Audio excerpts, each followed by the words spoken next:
Welcome back, everyone. I'm on location at Clifton Gorge State Nature Preserve today. It's a very beautiful spot. The main feature for me is definitely going to be its namesake, Clifton Gorge here. It's got some beautiful, loud, flowing water. I'm not going to be talking too much when I get near it. Hopefully get some gorgeous long exposure because I know I have in previous trips.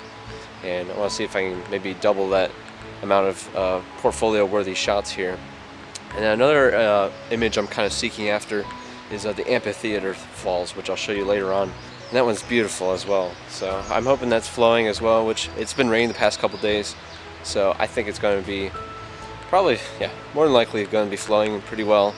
And not only that, but anything else is up for grabs. You got wildflowers. It's kind of past peak bloom season for the spring, but you still might see some cropping up here. And then any other kind of warblers, any migrating songbirds of any kind, we'll photograph those as well. So without further ado, we're just going to get started here.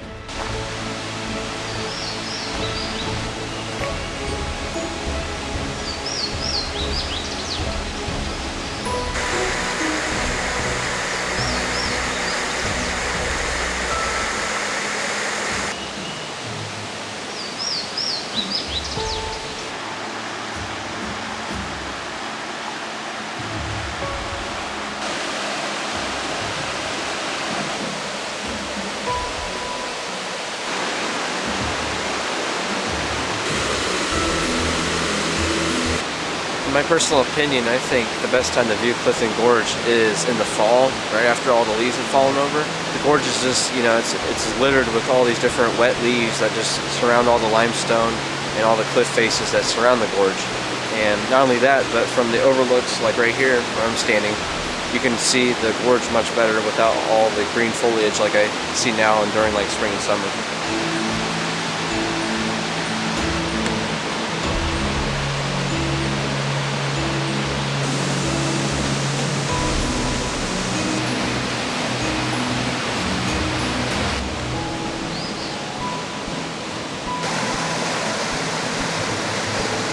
Alright, right where I'm standing over top of is probably going to be the largest part and the loudest part overlooking Clifton Gorge here, where the water is purely white just because of how fast it's moving constantly all year long.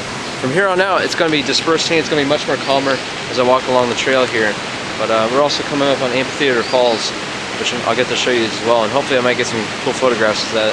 I hope you're really enjoying just, being serenaded by all the footage of different areas and angles of Clifton Gorge here, because I love seeing it, and I hope you are too.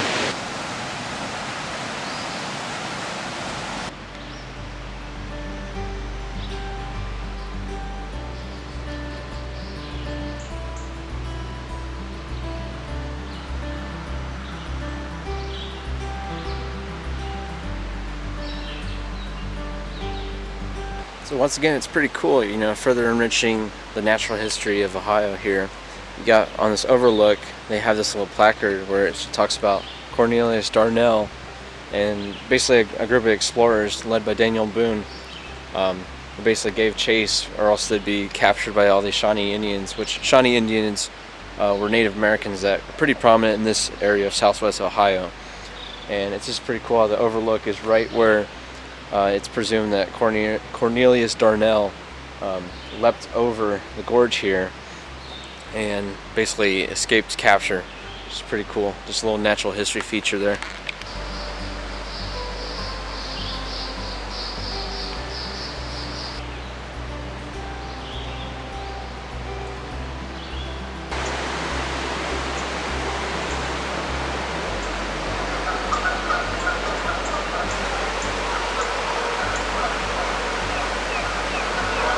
So once again, the gorge is kind of picking up in sound again. But interesting thing, I've never seen this before, but there's a whole bunch of Canada geese just laying down the gorge on the rocks down below, which is a little different. But there's one that's in clear line of sight, so I'm just like propping up my 150 to 600 Tamron lens, just kind of propping up here on the overlook board and taking a few shots. But the problem is it's kind of bright midday sun. I have really no coverage besides the fact that I'm backlit with my back facing against the sun. But the problem is that it introduces some harsh shadows for wildlife, which I'm not too big of a fan of, and most people aren't. They're really not desirable by any means. It just makes the lighting look really flat. But Not only that, but I also found some different birds along the trail I've been photographing as well, which I'll show you here now.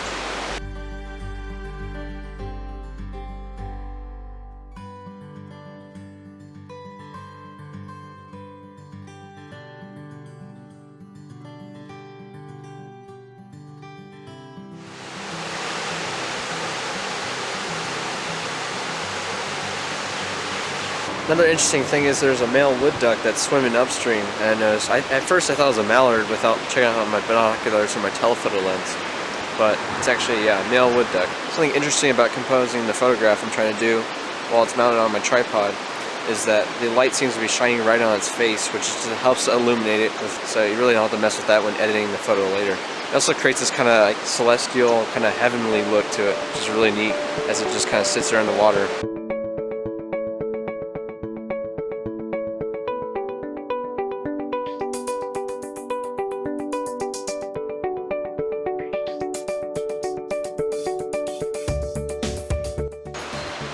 This is awesome. We're getting a lot of different bird photos. I'm getting some new stuff, like Yellow Throated Warblers. Starting to feel the warbler neck, as they call it.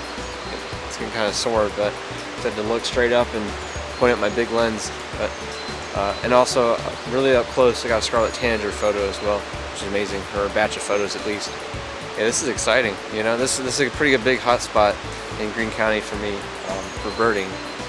And I'm still seeing a lot of the spring varieties, you know, as we're still in here in May. I think the best part about where I'm standing at over here in this overlook is just I'm really high up on the tree canopy, elevation-wise, so I can see a lot of these different warblers and different spring varieties, just because, especially the ones that like to perch at the top canopy and forage up there.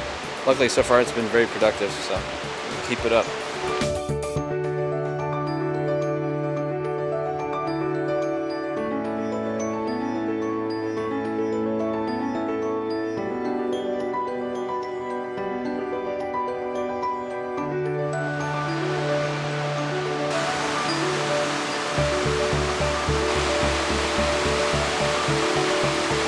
Part of Clifton Gorge here actually cuts off, makes like a little fork in the water here, and I'm walking along this lower part of the trail where we kind of go, I'm underneath the cliff face. It's kind of hard because, you know, rock climbing and stuff like that's prohibited because it's a state nature preserve, it's federally protected. So I just gotta keep staying on the trails here, but I think we're coming up real close to Amphitheater Falls, or at least the location where it would be over here in the preserve. Hopefully it's flowing, I can't really tell right now. But I believe it's right past this cliff face that I'm looking at over here. It's just amazing, these giant rock faces that you can just look up to. And they're just like immensely powerful and big. It's hard to capture on the camera, but I'll show you here anyways.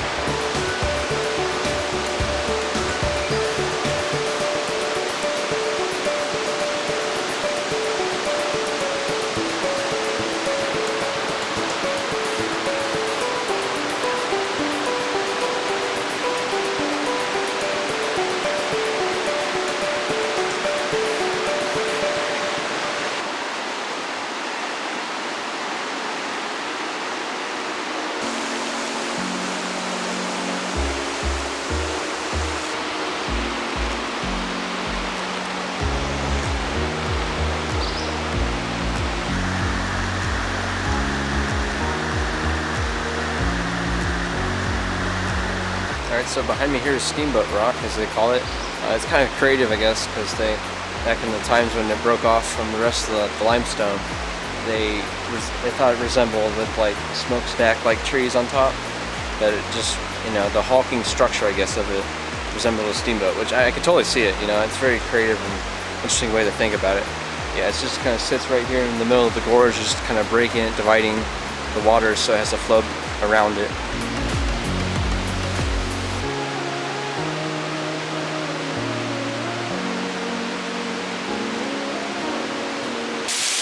Alright, here it is, Amphitheater Falls. This is basically a location and a shot that I've been envisioning for about over 10 months now, and I finally got the chance to do it. But there's a few more variables that I have to consider. Since the sun keeps kind of peeking through on and off through the clouds on this blue sky day, I'm going to be real patient and wait for it to go behind the clouds. What it does is it creates all these really harsh reflections and overexposes the water. It just basically blows out all the highlight details. and obviously I don't want that. So when it's behind the clouds, it makes a much more subdued look. It diffuses the light. It'll be a lot more effective and beautiful photograph. So yeah, I'm gonna have to dodge the sunlight and use the clouds as coverage when I photograph it. So I have to really time this well, compose my photograph before the clouds come in, and then take a few shutters, bracket it maybe, and then see where it goes from there. Obviously, since it's a very vertically driven waterfall, I'm gonna go for a vertical format. This suits it a lot better. Horizontal, you couldn't even fit in less a third of what the scene is right in front of you here.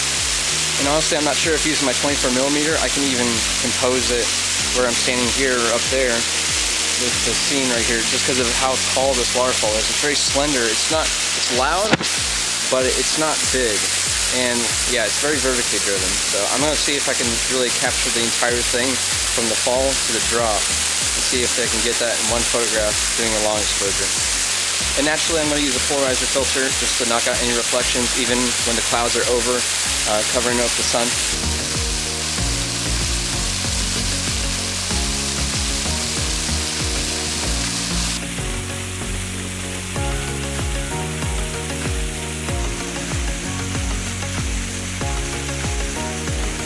Alright, for the rest of my settings for this waterfall here, I'm using f20 just so I have a really nice small narrow aperture.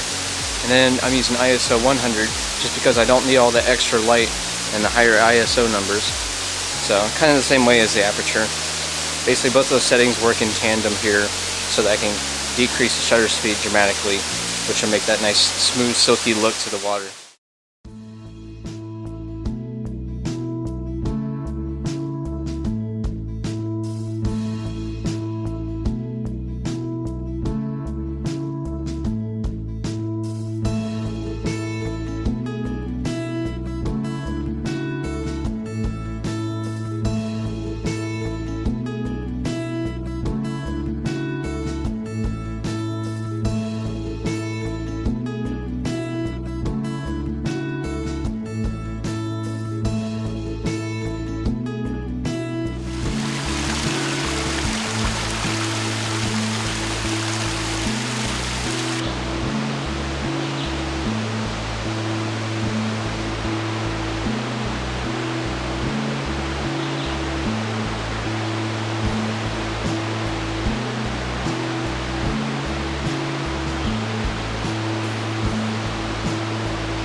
Actually, the main reason I came in here was just to test out my new headlamp. It's a Petzl Actic 300 lumen headlamp, and I'm honestly loving it. It's very bright, and this is my first time really testing out in the field. But as you can tell, it works really well. I like it.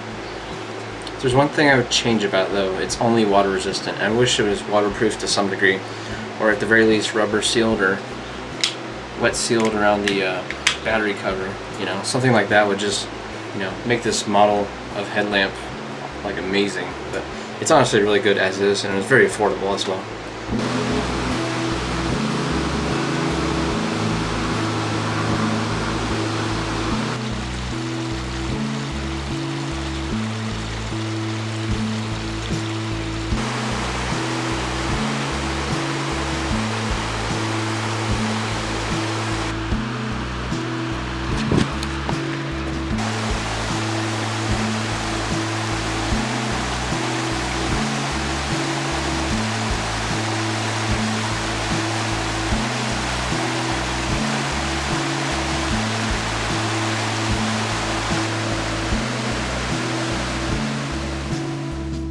Alright guys, that pretty much concludes it. This has been Clifton Gorge State Nature Preserve.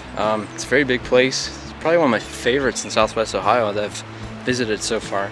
It's got such amazing different natural features, natural history, the biodiversity, the wildflowers, the birds, blooms, everything. But until next time, make sure to get on out here. Thank you.